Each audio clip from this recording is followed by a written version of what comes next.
So I am here with my fabulous student, Katie Hirabayashi. She's a student of mine at Cal State University Long Beach. And you have some questions for me. I do. We have caught wind of your upcoming commission piece. And so a lot of us had questions about the general idea behind the piece and also who's going to be performing. So first I wanted to ask you, what is the history behind your ensemble? Who's involved, who's performing, and kind of how did you guys come together? That's a great question. Well, the name of our group is Alcyone Ensemble, and the group is made up of myself, Rena Urso-Trapani, and one of my colleagues from the Oakland East Bay Symphony, Amy Lykar, who is amazing, and a pianist in the San Francisco Bay Area, Miles Graber, who is also absolutely remarkable. And the three of us formed the group about 4 years ago, and it came about because Amy and I, we've been playing together in the Oakland East Bay Symphony together since 2004, and so we would just sit there and talk about opportunities to play together outside of rehearsals and concerts with Oakland, and one thing led to another, and we put our heads together and came up with this great idea. Let's form a two flute and piano group, and so the rest is history. That's awesome. It's good to see people so proactive in forming new ensembles. The other questions that we had were, because this piece has never been heard before, we're curious as to know what kind of piece is it going to be, what style of music, is it going to bring anything new to the performance aspect of the flutes, and so we just had a lot of questions as far as the details behind the piece. Well, yes, it's going to bring something very new to the world of two flutes and piano. We think, to the best of our knowledge, I don't think any other piece has been written quite like this piece. The piece will be written for two flutes and piano. However, each of us will play flute on a movement, piccolo on a movement, and alto flute on a movement. So that is sort of a brand new idea and a really great way to stretch us as musicians. Miles will only play piano. He's not going to play, two pianos or big piano, little piano, celeste, and harpsichord, or pianoforte. He's just playing piano. But what he does with piano, who knows what he'll be asked to do. I mean, maybe he'll be asked to do some extended techniques. We'll see. What was the rest of your question? I already forgot it. I was saying, is it going to introduce anything new? What style of music is it going to be? Do we know? Well, that's a good question too. The composer, Daniel Felsenfeld, or Danny as we call him, Danny he's amazing, truly amazing.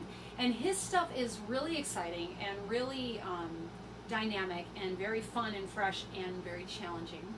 And he really stretches us to our limits as players in a great way. So it's hard to say what he's going to do. Will there be some extended techniques? I don't know. He has been known to write notes that do not exist on the flute, and it's for this effect of something really unique and special. There will probably be some lovely melodic material. Who knows? I mean, it's kind of cool because we have no idea what he's going to come up with. And whatever it is going to be awesome. Oh, and the piece is called Blister and Wow, what a great title. That's fantastic. It's also great to kind of see people that are pushing the envelope as far as stretching outside their comfortable box of just playing the flute. And so it's really good to see people moving in that direction, especially people that are so active in the community. And so our last and final question, as far as all of us are concerned at Cal State Long Beach, all of us are abuzz with kind of what's going on with commissioned pieces and why they're so important. So the question is, with so much repertoire available to you and to flutists in general, why is it still important to either you or your ensemble or to the music community in general to still commission pieces from composers? That is a fantastic question. Well, it's important because we all need to work together. We all need to work together as a team. Instrumental musicians, vocal musicians, composers, recording technicians, all of us, we need to all work together, particularly now. But we have a lot of flute and piano, or I should say two flute and piano repertoire from the Baroque period, from the time of the Doppler brothers, And there's a fair amount of new music that is being written right now by composers. Some really, really cool things out there. But I'd say the bread and butter pieces are quite old. They've been around forever and ever. And we need to be thinking about the future. We need to be thinking about the imprint we can make as musicians and as artists on the future of music, and classical music in particular. And we need new pieces. I mean, if we just sit around and just play the same, we just recycle something out of the pile like, oh, well, this is Anderson, Opus 33. Little Piper's publication, by the way, one of my favorites.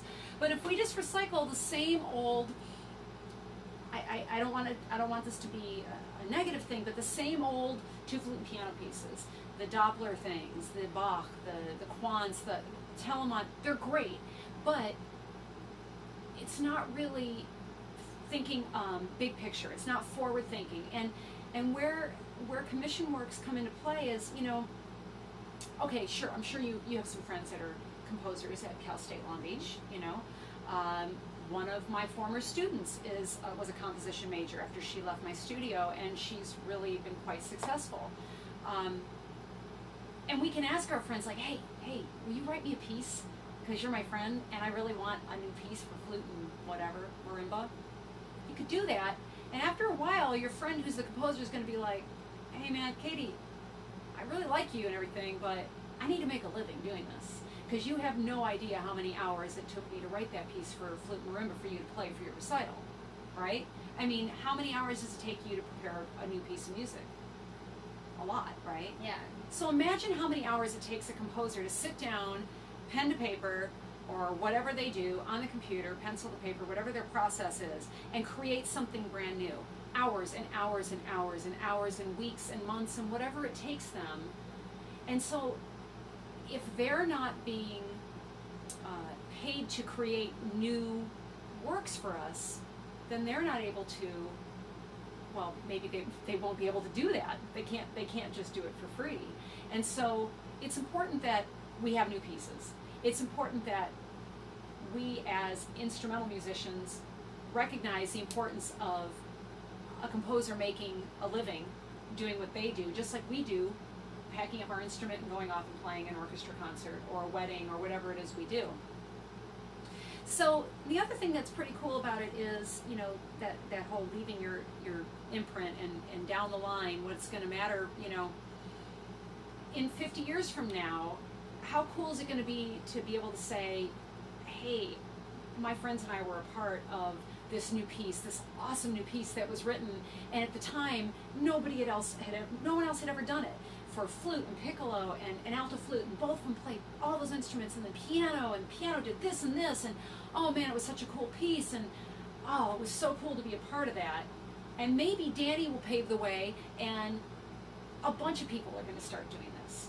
But it's important that we create new works, because if we just sit around playing the same old things that have existed for years and years and years, at some point we're not going to feel particularly challenged, and we're not going to feel particularly inspired. And so that's why we're doing this, you know. I mean, we have a lot of great pieces in our repertoire, Bach and Doppler, and a handful of pieces by new composers that are all really pieces that we love to play. But we're super excited to have something that's not only new, but something that we made happen, something that we're like, hey, I have an idea, let's make this happen. And we're making it happen, and it's pretty awesome. Yeah, that's definitely commendable as far as what you guys are doing, how active you are, and also your sense of community within the music industry. Is that it's really not just music performers on their own, you know, playing music from people who the majority of our composers now have passed on. And so to take a step back and realize that, yes, it is a music community, and to make everything happen and to keep our music industry alive and thriving is to feed one another. And yes. So that's really great, and a lot of times I feel like music performers don't necessarily realize where the music is coming from and what it's really doing for the community. And so that's the majority of my questions, so thank you.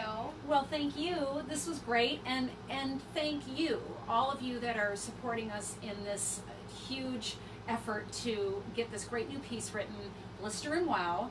I would like to believe that the piccolo is the blister and the wow. And, you know, it's not just about supporting one another and supporting your colleagues and working together as a team in a monetary sense. It's also important to realize that just sort of supporting your friends and colleagues and your you know, fellow man by just something as simple as, hey, did you hear about this Rocket Hub campaign that Alcyone Ensemble is doing with Daniel Felsenfeld? Yeah, I heard about it. You know, I really don't have the money right now. It's okay.